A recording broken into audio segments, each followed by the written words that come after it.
There is a particular identity that many people build around strength. Around competence, self-sufficiency, the capacity to handle things.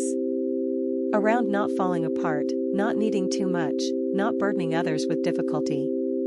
Around being the one who manages, who holds things together, who can be counted on regardless of what they themselves are experiencing. This identity is not without value. There is genuine virtue in reliability, in competence, in the ability to function under pressure. These qualities matter. But there is a cost to this identity that rarely gets examined, because examining it feels like weakness, which is exactly the thing this identity is built to prevent feeling.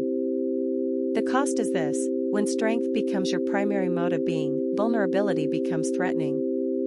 And when vulnerability is threatening, you lose access to a significant range of human experience. You cannot fully receive care because receiving care requires admitting need. You cannot be fully known because being fully known requires showing what is not working. You cannot access help when you need it because asking for help violates the core identity. And so the strong person carries more than they should, for longer than they should, until they can't anymore. And when they can't anymore, the collapse tends to be more dramatic than it would have been if the load had been shared earlier. Psychologists studying what is sometimes called emotional suppression and its physiological correlates have found that the sustained effort of not needing, of maintaining the presentation of strength regardless of inner experience, is physiologically costly. It is associated with elevated cortisol, impaired immune function, and, paradoxically, reduced actual performance over time. Strength that is about controlling presentation eventually compromises the real capacity it was trying to project. The Lubavitcher Rebbe spoke often about the relationship between personal suffering and spiritual growth. He taught that difficulty was not something to be denied or performed through, but something to be encountered honestly, because the honest encounter with difficulty was often the thing that opened the doors that comfort had kept closed. He was observed many times sitting with people who were struggling and creating space, genuine space, unhurried, non-judgmental, for them to name what was actually happening.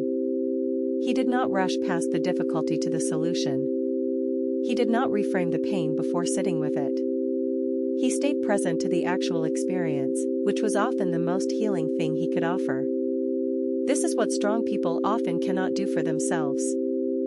Not because they are incapable, but because the identity they have built requires them to keep moving, to manage, to not acknowledge the difficulty long enough to actually feel it. There is a specific reframing that the Rebbe's approach implies: the willingness to be seen in difficulty is not weakness. It is a different kind of strength. It requires trusting that you will be okay even when others know you are not okay. It requires tolerating vulnerability without collapsing into it.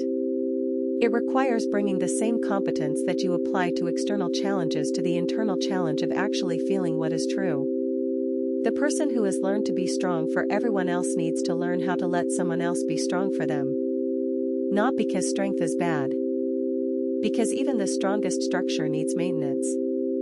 What would it mean to let someone know what this is actually costing you? Not to dramatize, not to collapse, just to let one person in, to the actual experience, without the performance of okayness. That question may feel threatening. It is worth asking anyway.